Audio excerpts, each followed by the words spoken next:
Terus bagaimana hubungan dengan anak saya yang sekolah di pesantren, Pak? Ini mau Mungkin dia bisa nanya membolak-balik harokat Terima kasih, seperti Bapak. pada Assalamualaikum surat An-Nisa warahmatullahi wabarakatuh. 164. Dan ini adalah Bismillah, Assalamualaikum warahmatullahi wabarakatuh. Alhamdulillah, wassalatu wassalamu ala rasulillah wa ala alihi wa sahbihi wa mawala amma ba'd. Para pemirsa Fatwa TV dimanapun Anda berada dan para pendengar radio, Alhamdulillah, puji syukur atas kehadirat Allah Subhanahu wa Ta'ala. Senang sekali pada malam hari ini kembali kita berjumpa dalam program kesayangan kita Live Interaktif Fatwa TV, Jalan Lurus bertemakan akidah bersama guru kita Ustaz Dr. Abdullah Roy Hafizahullah Ta'ala, yang juga beliau ini merupakan salah satu anggota dari Dewan Fatwa Perhimpunan Al-Irsyad. Dan salawat dan salam semoga selalu tercurahkan kepada suri tauladan kita Rasul tercinta Nabi Muhammad SAW, juga kepada keluarga beliau, para sahabat dan orang-orang yang mengikuti beliau dengan baik hingga hari kiamat. Para pemirsa Fatwa TV dan para pendengar radio, alhamdulillah narasumber kita Ustadz sudah hadir bersama kita di studio. Kita sapa beliau terlebih dahulu. Assalamualaikum Ustadz. Waalaikumsalam warahmatullahi wabarakatuh. Gimana kabarnya Ustadz? Alhamdulillah. Kifalakum. Khair, alhamdulillah Ustadz. Semoga Allah menjaga antum dan juga para pemirsa semuanya. Jazakallah khair Ustadz sudah bisa hadir bersama kami di studio Ustadz. Alhamdulillah, masya Allah. Iyakumullah. Alhamdulillah.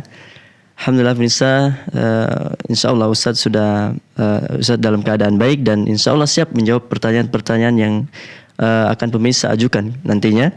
Dan kami juga informasikan bahwasanya live interaktif kita pada malam hari ini juga disiarkan oleh beberapa stasiun radio. Ada Radio Sahabat Tegal, dan kemudian Radio MD FM Probolinggo, Radio Hang FM Batam, Radio Amuba Pangkal Pinang, Radio Sago FM Sumbar, Radio Al Hikmah Banyuwangi, kemudian ada Radio Tuah FM Riau, ada Radio Madinah Caruban, kemudian ada Radio Mas FM Sragen. Kami ucapkan jazakumullah khairan atas partisipasinya dalam menyiarkan live interaktif kita pada malam hari ini. Dan kami juga mengajak para pemirsa untuk bertanya secara langsung dengan menghubungi nomor 0331544687 0331544687 terutama dalam permasalahan akidah. Ustaz, sembari kita menunggu penelpon yang bergabung, Ustaz, kita bacakan terlebih dahulu pertanyaan-pertanyaan yang sudah masuk di website.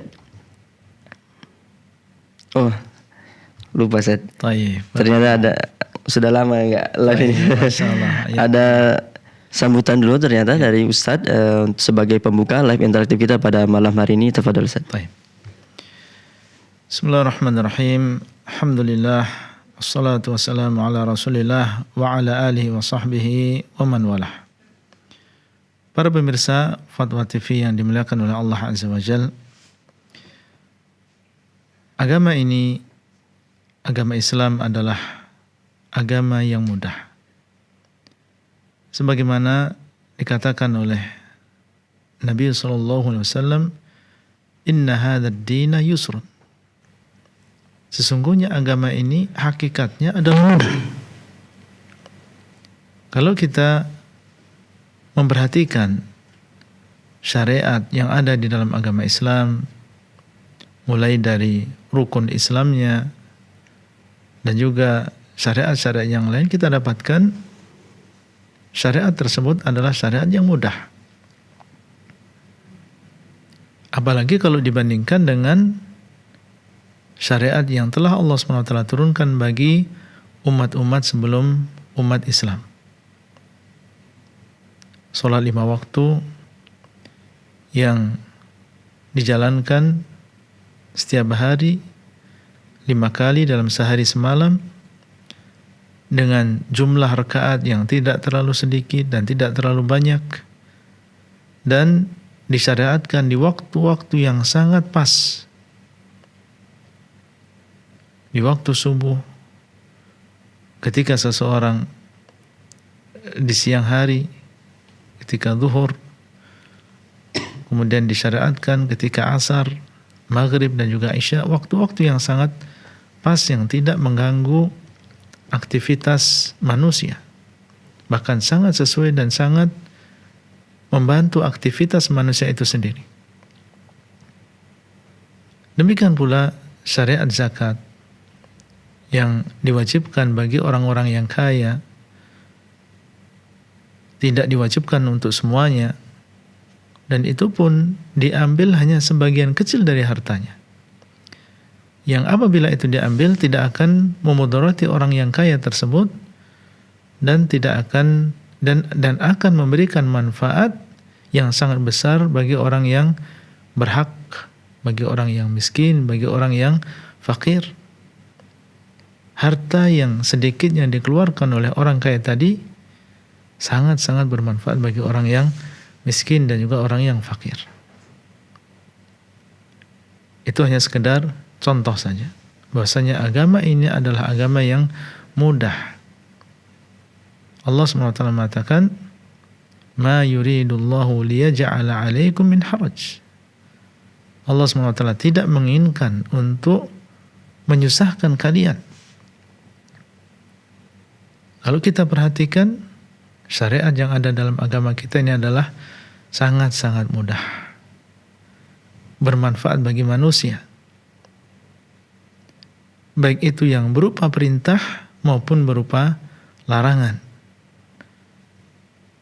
Syariat ini berasal dari Allah yang maha bijaksana. Ketika Allah SWT memerintahkan, yakinlah bahwasanya di sana ada hikmah. Allah tidak memerintahkan sholat begitu saja tanpa ada hikmah. Allah tidak memerintahkan untuk mengeluarkan zakat begitu saja tanpa hikmah. Pasti di balik itu semua ada hikmah. Kenapa wanita diperintahkan untuk berhijab? Kenapa kita diwajibkan untuk bertauhid? Mengapa kita semuanya harus bersama-sama mengikuti dan berpegang teguh dengan sunnah Nabi SAW? Yakinlah bahwasanya di balik itu semua ada hikmah yang agung. Demikian pula di dalam larangan, di dalam perkara-perkara yang diharamkan, yang Allah larang. Mengapa Allah larang? Pasti di sana ada hikmah.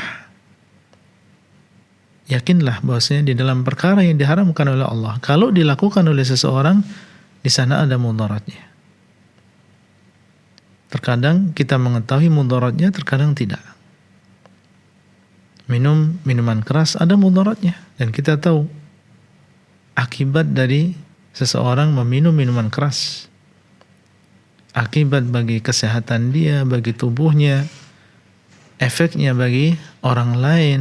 Terkadang orang mabuk dalam keadaan dia tidak sadar melakukan apa saja, berzina, membunuh orang, mendolimi orang lain. Demikian pula di dalam riba yang Allah SWT haramkan, pasti di sana ada hikmahnya, mudarat bagi manusia. Banyak orang yang terdolimi dengan sebab riba ini, yang tidak tenang hidupnya karena riba ini. Dan itu hanya sekedar contoh. Secara umum, kita yakin bahwasanya di dalam apa yang Allah haramkan, itu pasti ada mudarat bagi manusia. Sehingga kita sebagai seorang muslim, tentunya yang beriman kepada Allah dan juga Rasulnya, mengikuti apa yang ada di dalam agama kita. Apa yang Allah halalkan, kita yakini kehalalannya, dan silakan kita lakukan. Dan apa yang Allah haramkan, kita yakini keharamannya dan kita jauhi. Dan kita yakin di balik itu semua ada hikmah yang dalam. Terkadang kita mengetahui hikmahnya dan terkadang kita tidak mengetahui hikmahnya. Mungkin sebagian menganggap agama ini adalah agama yang keras atau agama yang susah. Ini tidak boleh, ini diharamkan, ini harus dijauhi dan seterusnya. Ketahuilah bahwasanya itu adalah untuk kebaikan kita sendiri.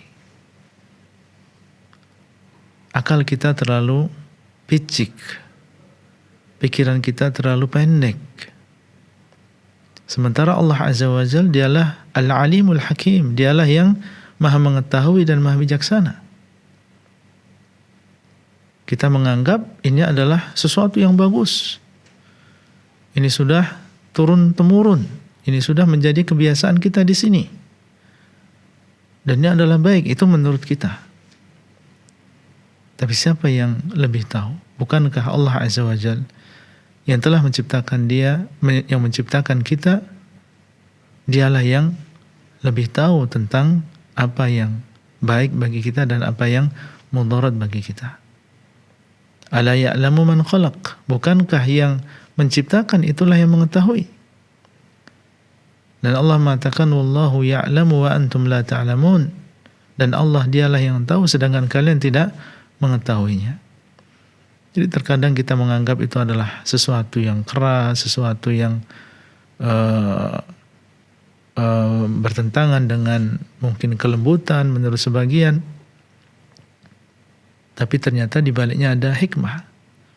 Contoh mudahnya, kita dalam kehidupan sehari-hari bersama anak-anak kita, yang mereka belum tahu banyak tentang dunia ini.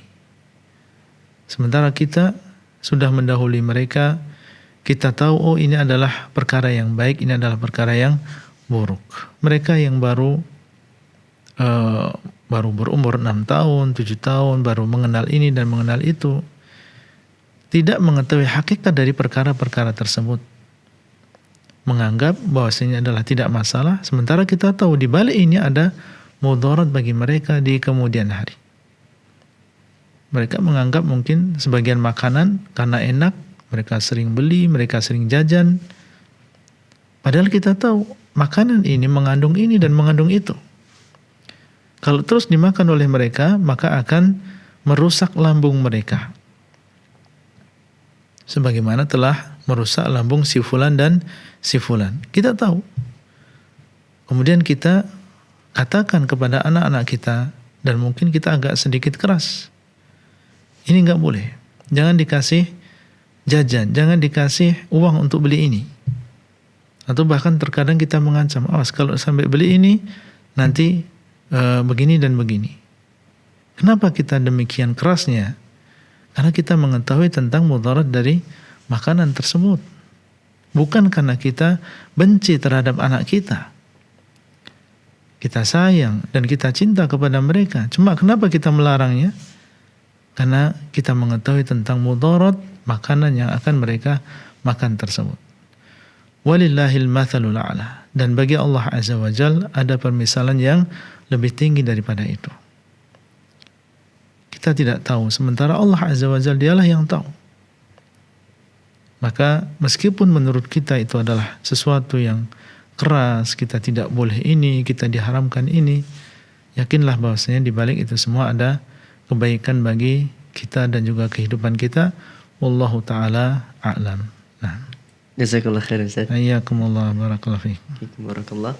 Demikianlah para pemirsa Fatwa TV dan para pendengar radio, nasihat pembuka dari Ustaz. Semoga apa yang beliau sampaikan bermanfaat untuk kita semua, dan kembali kami mengajak para pemirsa untuk bertanya secara langsung pada Ustaz dengan menghubungi nomor 0331 544 6087 0331 544 6087. Dan sembari kita menunggu penelpon yang bergabung Ustaz, kita bacakan terlebih dahulu pertanyaan yang sudah masuk di website. Ada dari Ibu Lili Ummu Muhammad di Yogyakarta. Assalamualaikum warahmatullahi wabarakatuh Ustaz. Izin bertanya, bagaimana sikap saya yang benar sebagai ibu? Suami rahimahullah sudah hampir 10 tahun tinggal bersama keluarga anak laki-laki yang ikut kajian istri, kajian suatu aliran tertentu Ustaz. Saya atau kami sudah menyatakan tidak ridho dengan kajian tersebut dan terus menasehati dan terus berdoa. Apakah harus tegas atau bagaimana Ustaz? Jazakumullah khair. Nah, tentunya kita mengetahui bahwa Islam melarang untuk mengikuti aliran-aliran yang sesat, yang mereka menyimpang dari jalannya Rasulullah SAW. Dan Nabi SAW telah menyebutkan di dalam hadis tentang adanya perpecahan umat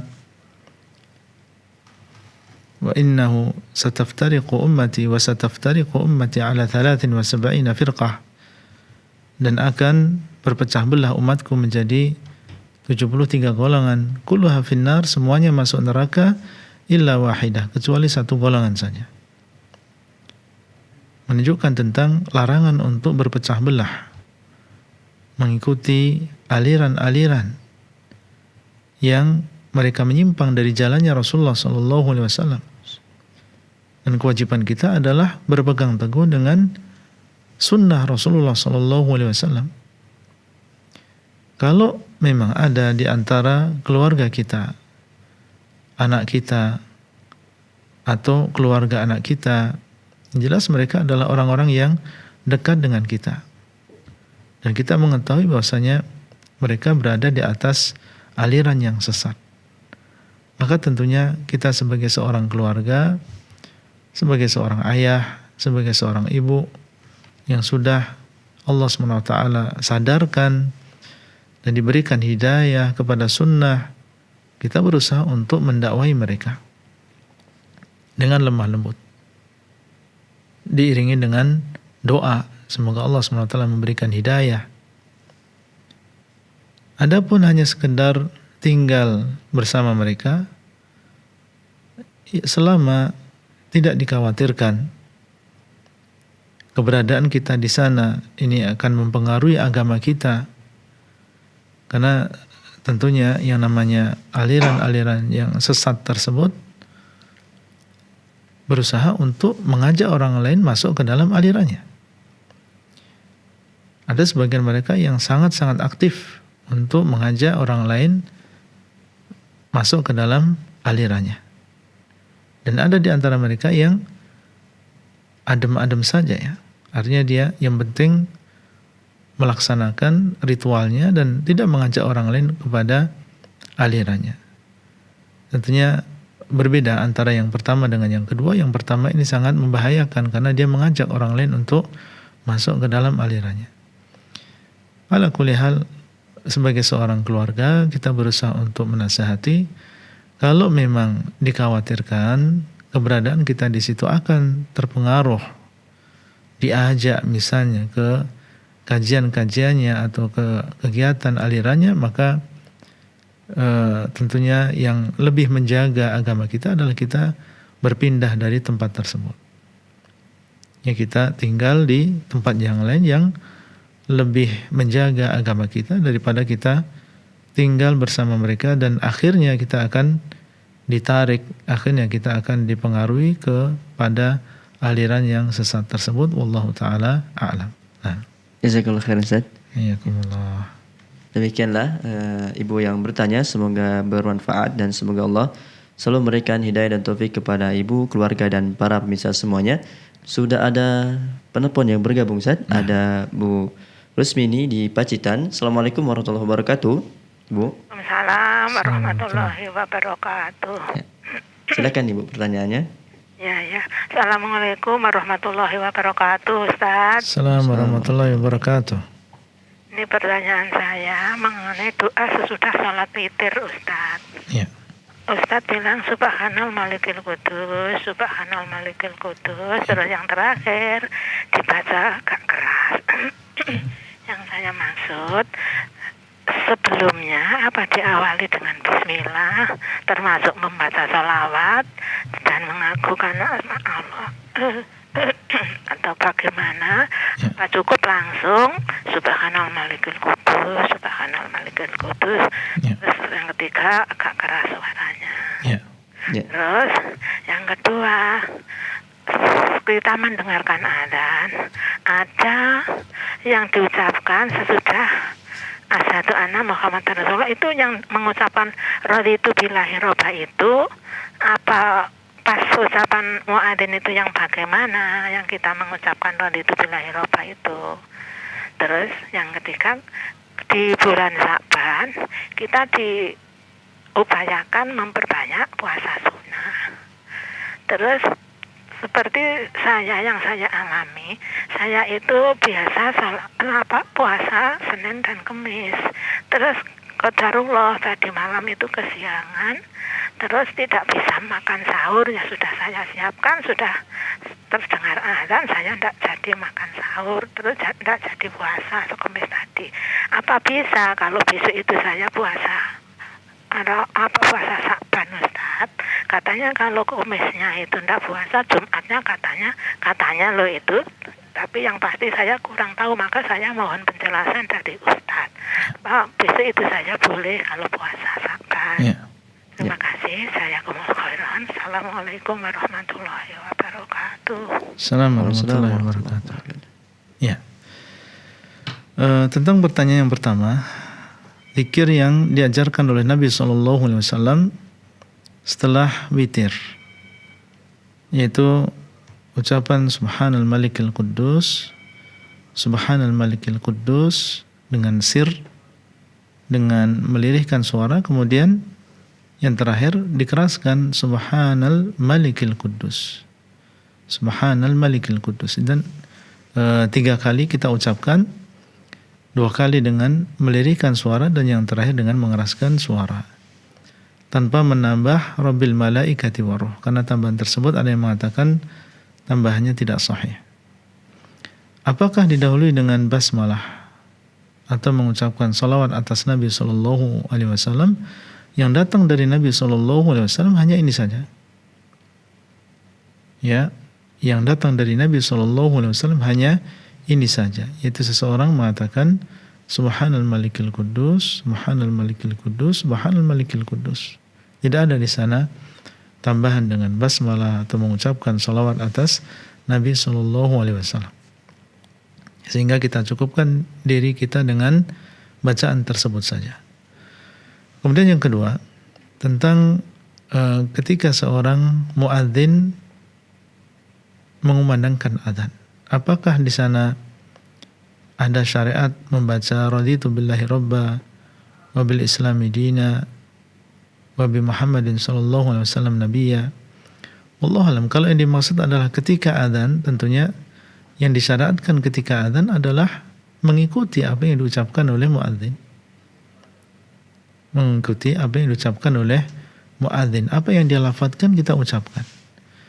Kecuali ucapan hayya 'alas shalah, hayya 'alal falah, maka kita mengatakan la haula wala quwata illa billah. Ini yang disyariatkan. Tidak ada di sana mengatakan raditu billahi robba. Itu kalau yang dimaksud adalah ketika adzan.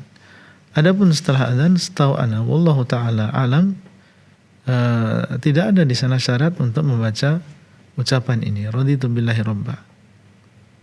Di sana ada salawat, di sana ada Allahumma rabb hadhihi da'wati tammah wa salatil qa'imah ati Muhammadan al-wasilah wal fadilah wa ba'athu maqaman mahmudan alladhi wa'adtah. Adapun membaca raditu billahi robba, maka wallahu taala alam, setahu ana tidak ada di sana dalil yang menunjukkan tentang disyariatkannya. Kemudian yang ketiga tentang masalah berpuasa di bulan Sya'ban. Ini adalah puasa yang sangat-sangat dianjurkan. Dahulu Nabi SAW memperbanyak puasa di bulan Sya'ban.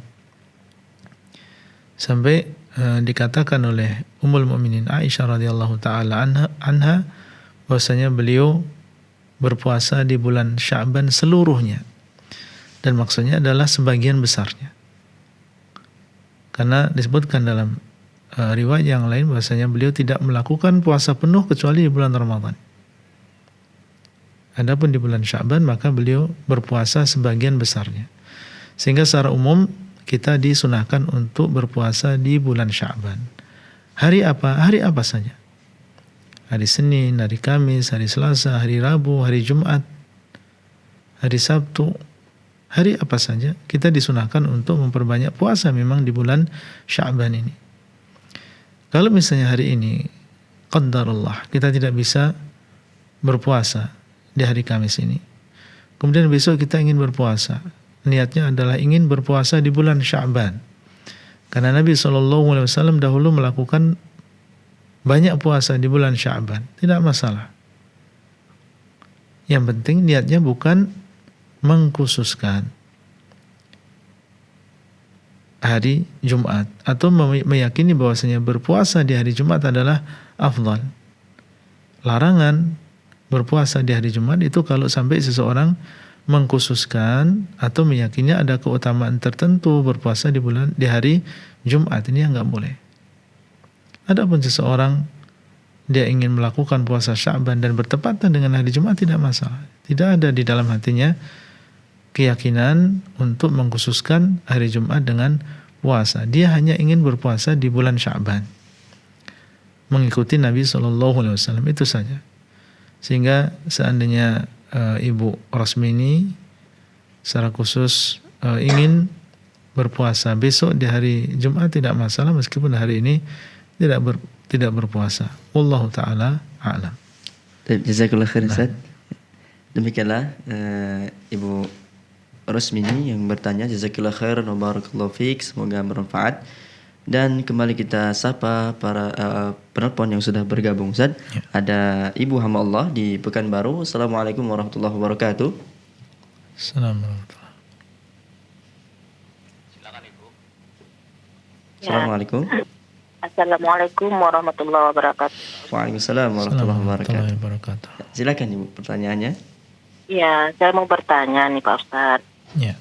Ini karena qadar Allah, saya tidak bisa melaksanakan sholat di waktu berdiri, hanya bisa duduk. Tetapi ketika selesai sholat, di waktu tahiyat akhir selesai, sebelum salam saya berdoa dalam bahasa Arab. Apakah sholat saya itu sah Pak Ustadz? Selain dari bahasa Arab, saya tidak berbicara dalam bahasa Indonesia pun tidak, hanya bahasa Arab. Apa yang saya hafal. Ya, sebelum salam dibacanya Ibu. Sebelum salam. Ya. Jadi kita meminta husnul khotimah. Ya, doa untuk anak yang soleh, doa untuk dorong ibu bapak, tapi dalam bahasa Arab ya Ustaz. Masya Allah. Taib. Cukup dulu. Apa saya sholat saya atau sah gitu Pak Ustaz. Ya. Assalamualaikum warahmatullahi wabarakatuh. Waalaikumsalam warahmatullahi wabarakatuh. Silakan, Ya. Memang yang namanya berdiri apabila mampu ini merupakan rukun di antara rukun-rukun salat.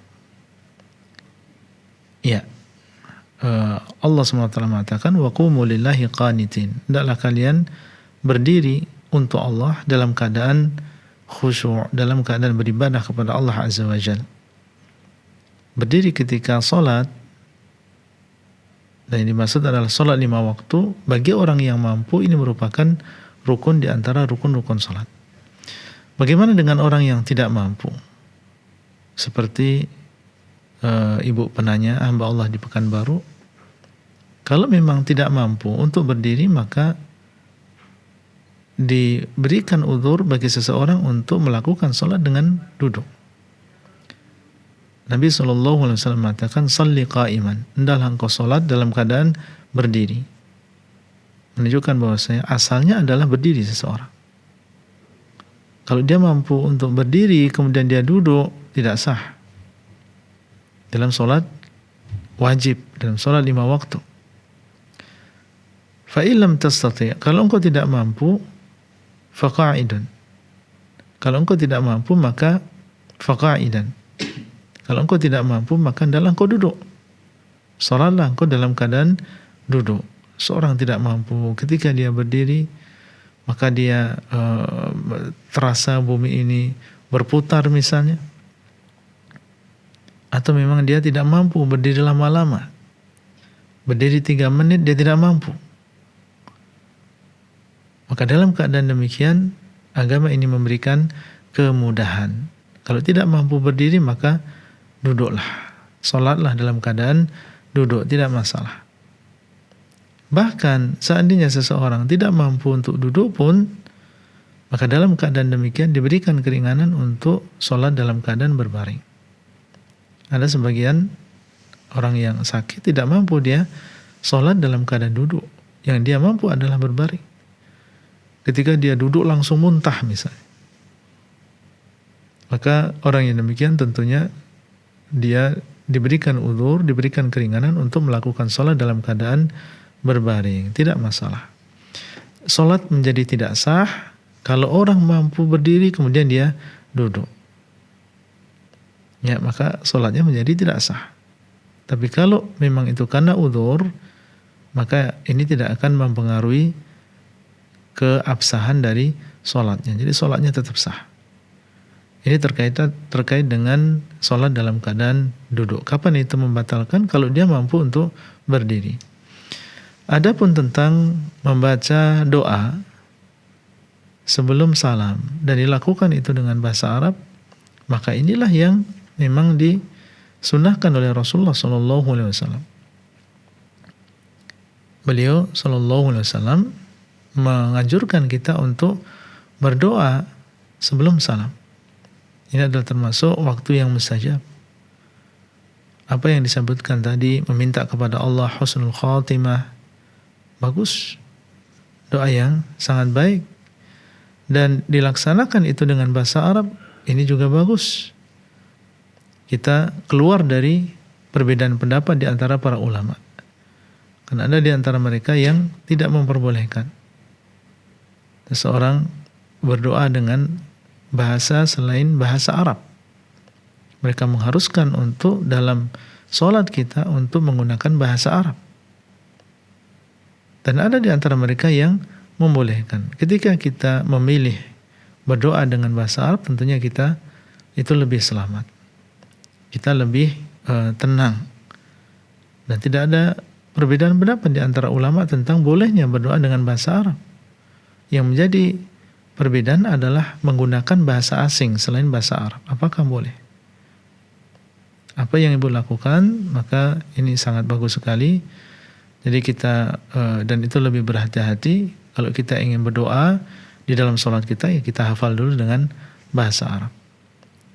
Hadis-hadis Nabi SAW banyak mengandung doa-doa. Bagus sekali kita menghafal doa-doa tersebut dan kita baca di dalam sholat kita. Wallahu ta'ala a'lam. Nah.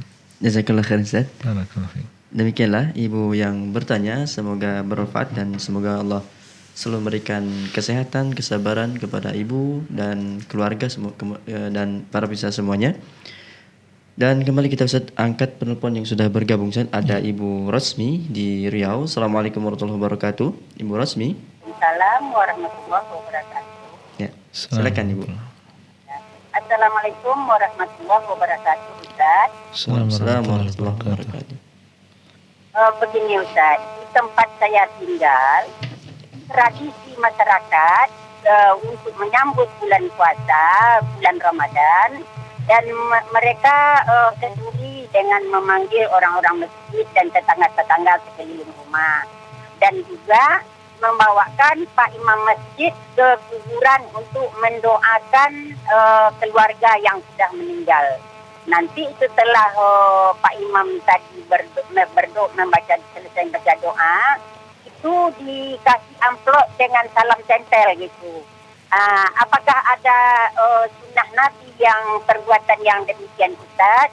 Dan mohon penjelasannya. Yang kedua Ustaz, saya mendengar Nabi menganjurkan solat sunat witir sebelum tidur. Jadi seandainya saya selesai solat Isya dan saya sunah rawatib dia, saya langsung mengerjakan solat witir. Bolehkah yang demikian Ustaz? Mohon penjelasannya. Assalamualaikum warahmatullahi wabarakatuh. Waalaikumsalam warahmatullahi wabarakatuh. Baik Ibu Rasni di Riau dan juga para pemirsa Fatwa TV yang dimuliakan oleh Allah. Sebelum Ramadan, apa yang dilakukan oleh seseorang? Apakah di sana ada amalan-amalan khusus yang kita lakukan untuk menyambut bulan Ramadan? Maka kita katakan tidak ada di sana amalan-amalan khusus.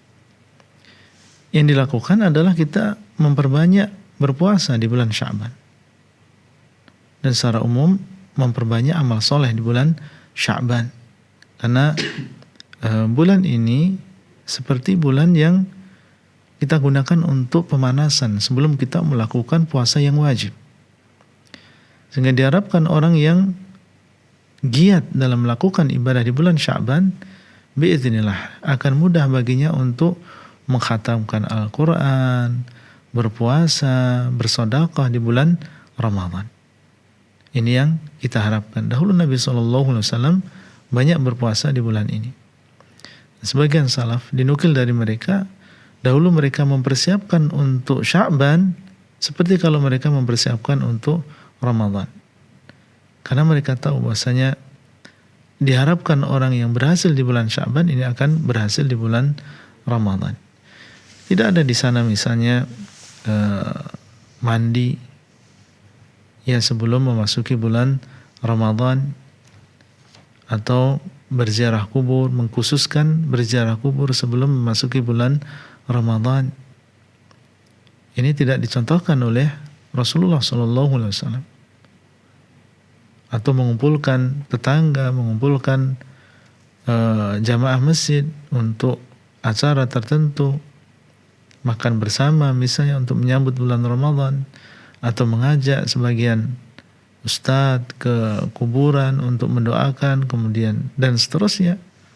Ini tidak diajarkan oleh Rasulullah SAW. Ya, jadi yang beliau lakukan seperti yang tadi kita sebutkan. Ya, kita memperbanyak puasa di bulan Sya'ban, adapun membuat atau mengamalkan amalan yang baru yang tidak disyariatkan oleh Rasulullah yang tidak diajarkan oleh Rasulullah SAW, maka tentunya kita sebagai seorang muslim menjauhi yang demikian. Sebaik-baik petunjuk adalah petunjuk Rasulullah SAW. Kemudian yang kedua tentang witir sebelum tidur, apakah boleh? Boleh. Nabi SAW beliau berwasiat kepada Abu Hurairah, di antaranya adalah melakukan sholat witir sebelum tidur. Tidak masalah, khususnya apabila seseorang dia khawatir tidak bisa bangun sebelum subuh. Dan ada di antara kita yang misalnya bangun pas subuh. Sebelum subuh dia susah untuk bangunnya. Dalam keadaan demikian, silakan dia melakukan witir sebelum dia tidur sesuai dengan kemampuan dia. Fattaqullaha mastata'tum. Hendaklah kalian bertakwa kepada Allah sesuai dengan kemampuan kalian. Nah, jadi kalau ditanya apakah boleh witir sebelum tidur, boleh, tidak masalah. Nah, Jazakallah khairan Ustaz. barakallahu fiik. Demikianlah ibu yang bertanya, semoga bermanfaat dan semoga Allah SWT selalu memberikan hidayah dan taufik kepada ibu yang bertanya, keluarga dan para pemirsa semuanya. Kembali kita angkat penelpon yang sudah bergabung Ustaz. Ada Ummu Yodi di Pekanbaru. Assalamualaikum warahmatullahi wabarakatuh. Waalaikumsalam warahmatullahi wabarakatuh. Ya, silakan. Ya, Assalamualaikum Ustaz. Assalamualaikum warahmatullahi wabarakatuh. Iya, izin melanjutkan pertanyaan dari member WhatsApp di Rosa Ustaz. Yang pertama itu, ada seorang bapak yang sudah lansia. Di usia mudanya pernah pakai susuk di lidahnya dengan tujuan biar ngomong lobi-lobi pesannya lebih gampang. Qadarullah sekarang di usia tua, sudah sadar atau tidak, saat ini lidahnya dalam keadaan pelo. Bicaranya jadi kurang jelas, cepat letih, sepertinya pendek lidahnya. Mungkinkah itu penyebab karena beliau waktu itu pakai susuk Ustadz dan menyebabkan beliau jadi sulit untuk ibadah? Padahal pernah kepergok beliau buka buku Islami dan buku belajar tahsin. Tapi karena malu beliau tutup lagi. Gimana solusinya Ustadz biar bapak itu bisa ibadah lagi dan bisa sehat lagi? Yang kedua Ustadz, apa hukumnya suluk? Ibu Ana mau melakukan ibadah suluk. Itu dari satu aliran tarekat di daerah Sumatera Barat. Itu mereka sebelum bulan puasa itu mereka melakukan berada di dalam tenda-tenda kecil untuk berdiam diri, tidak makan hewani, makan sayur-sayuran saja menjelang memasuki bulan Ramadan. Gimana hukumnya Ustadz? Karena Ana tidak punya ilmu untuk menjelaskan kepada Ibu Ana. Mohon penjelasannya Ustadz. Ya. Barakallahu fiik. Assalamualaikum Ustadz. Assalamualaikum warahmatullahi wabarakatuh. Ya.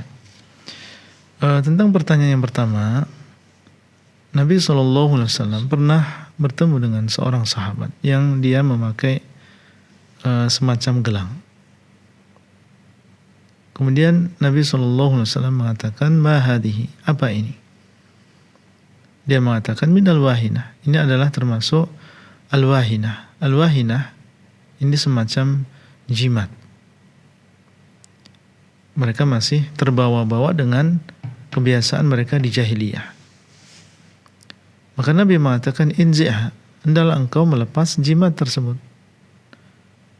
Fa innaha la taziduka illa wahnan, karena itu tidak menambahmu kecuali kelemahan saja. Fa innaka law mitta wa hiya 'alaik ma aflahta abadan. Karena sesungguhnya jimat tadi seandainya itu masih engkau pakai sementara engkau dalam keadaan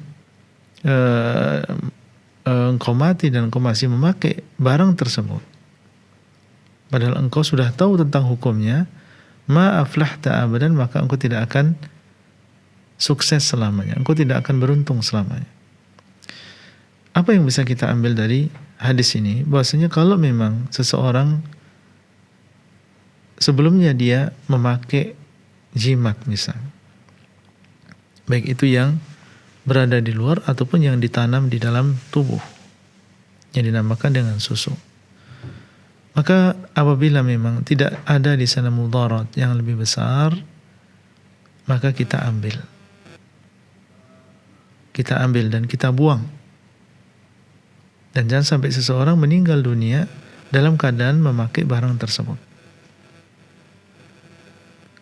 Ya, kalau memang di sana tidak ada mudarat. Tapi kalau di sana ada mudarat yang lebih besar, maka wallahu taala alam, tidak masalah membiarkan barang tersebut ada di dalam, kalau memang khawatir terjadi mudarat yang lebih besar.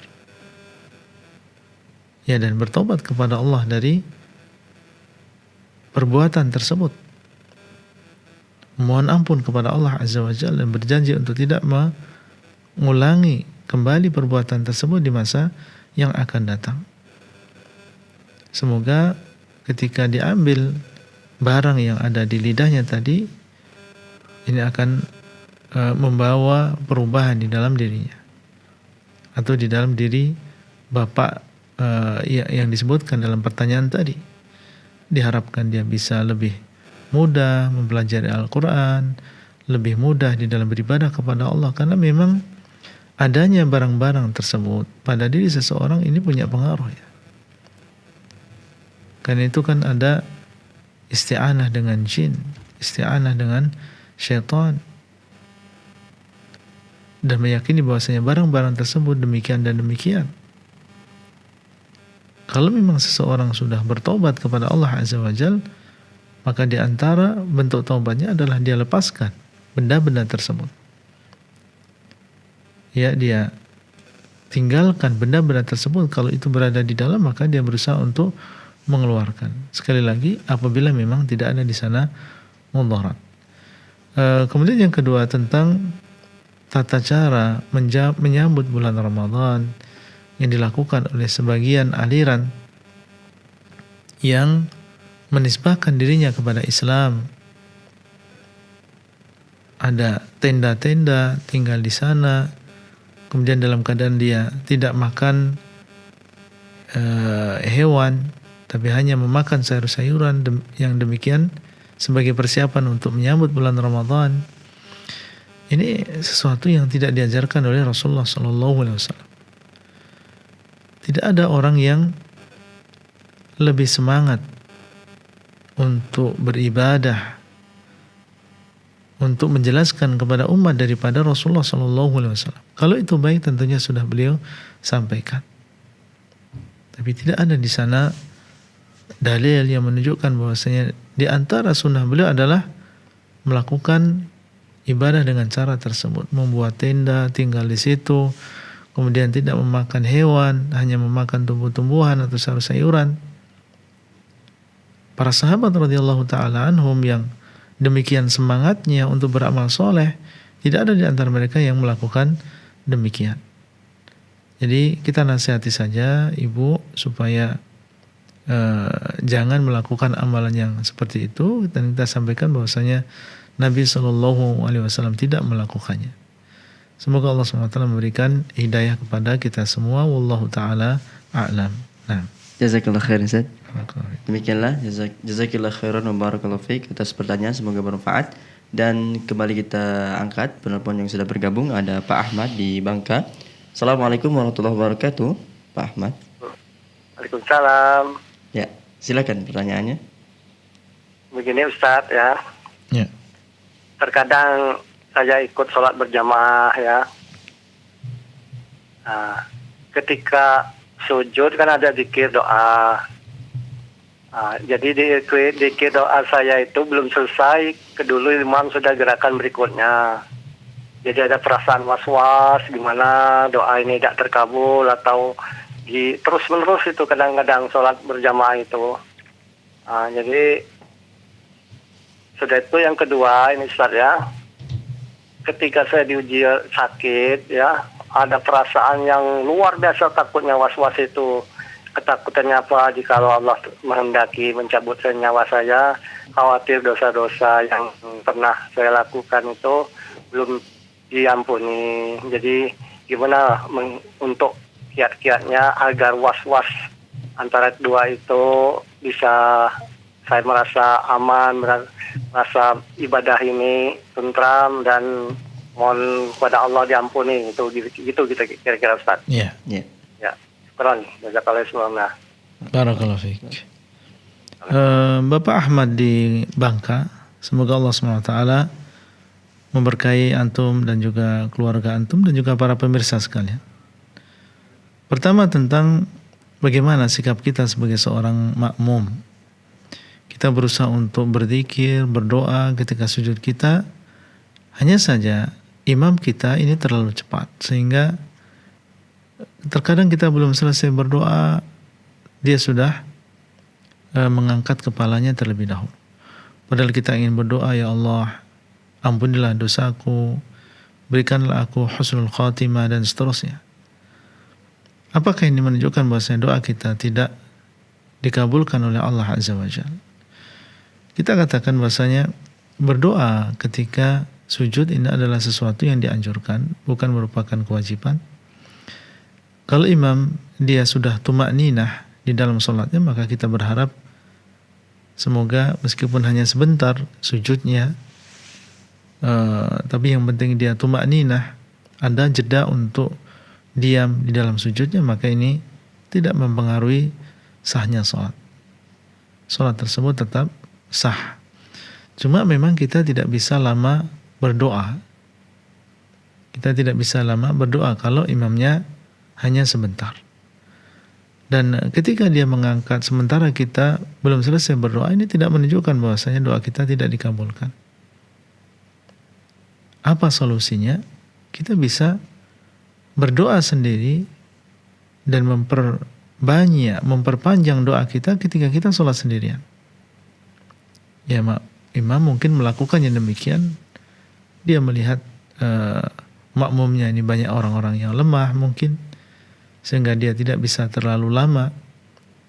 Nah, solusinya adalah ketika kita sholat sendirian, sholat rawatib misalnya, atau sholat malam, apalagi ketika sepertiga malam yang terakhir, kita memperbanyak doa sendiri di dalam sujud kita. Mau 3 menit, 5 menit di dalam sholat kita tidak masalah. Karena kita tidak bersama orang lain. Kita bukan sebagai imam, tapi kita sholat sendirian. Kalau kita ingin memperpanjang, maka tidak masalah.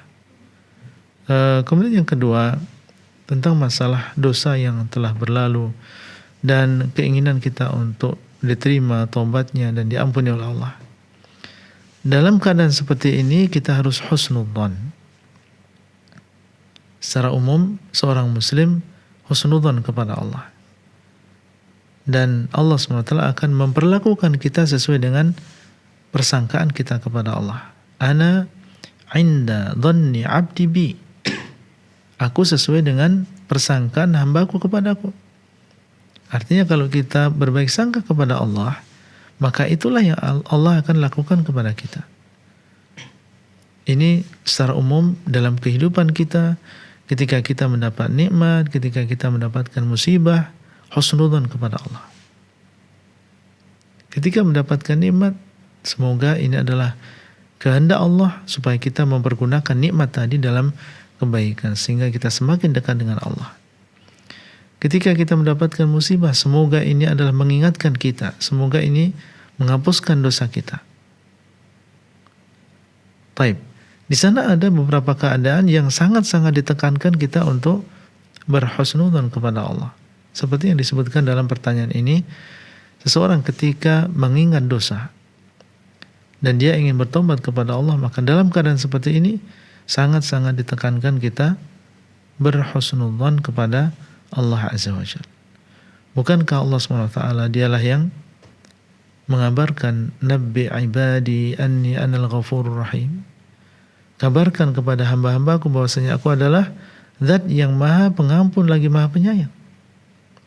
Pengampun, maha pengampun, yaitu mengampuni seluruh dosa. Sebesar apapun dosa tersebut. Kalau memang kita sungguh-sungguh datang kepada Allah, memohon ampun, bertobat kepadanya, menyesali, berjanji ingin tidak mengulang dosa tadi di masa yang akan datang, maka Allah dialah Al-Ghafur, dialah yang maha pengampun, dialah yang maha memberikan taubat. Ingatlah dan sering ingatlah bahwasanya Allah Azza wa Jalla dialah yang maha penyayang, dialah yang maha pengampun, dialah yang maha memberikan taubat. Sehingga akan muncul di dalam diri kita husnudzon kepada Allah, berbaik sangka.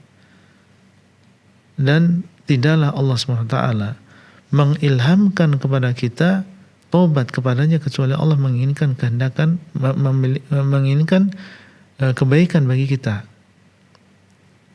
Di tengah-tengah lalainya manusia, kemudian Allah SWT menjadikan kita berkehendak untuk bertobat, memberikan umur kepada kita, mengilhamkan kita sehingga lisan kita mengatakan astaghfirullah, dan menjadikan lisan kita mengatakan Allahumma ghfirli wa tub alayya, ya Allah ampunilah aku dan berikanlah taubat kepadaku. Kenapa Allah memberikan kita kesempatan? Kenapa Allah memberikan kepada kita kemampuan mengingatkan kita? Kita husnudzon, Allah menginginkan kebaikan bagi kita. Allah ingin mengampuni dosa kita. Semoga Allah SWT memberikan taufik kepada kita semuanya dan menjadikan kita termasuk orang-orang yang berbaik sangka kepada Allah Azza wa Jalla. Nah, Jazakallah khairan Ustaz. Barakallahu fiik. Ustaz, tersisa waktu sekitar 8 menit lagi Ustaz. 8 menit. Kita Taib. bacakan pertanyaan di website Ya, Ustaz. taib. Ada pertanyaan dari Ibu Yanti di Sumatera Barat. Bismillah, Assalamualaikum warahmatullahi wabarakatuh Ustaz. Assalamualaikum. Izin bertanya, bagaimana hukumnya bila sering meminta bantuan kepada kerabat untuk pembiayaan anak sekolah? Apakah ini termasuk orang yang meminta-minta yang nanti di hari kiamat akan mencakar-cakar wajahnya sendiri Ustaz? Iya, datang dalam hadis bahwasanya la yazalur rajulu yas'alun nas, akan senantiasa seseorang meminta-minta kepada manusia hatta ya'tiya yaumal qiyamati wa laysa ala wajhihi aw fi wajhihi mus'atu lahmin, sampai datang di hari kiamat dalam keadaan dia tidak memiliki daging di wajahnya. Siapa yang dimaksud dengan orang tersebut? Yaitu orang yang meminta manusia, mengemis kepada manusia, sementara dia memiliki kemampuan,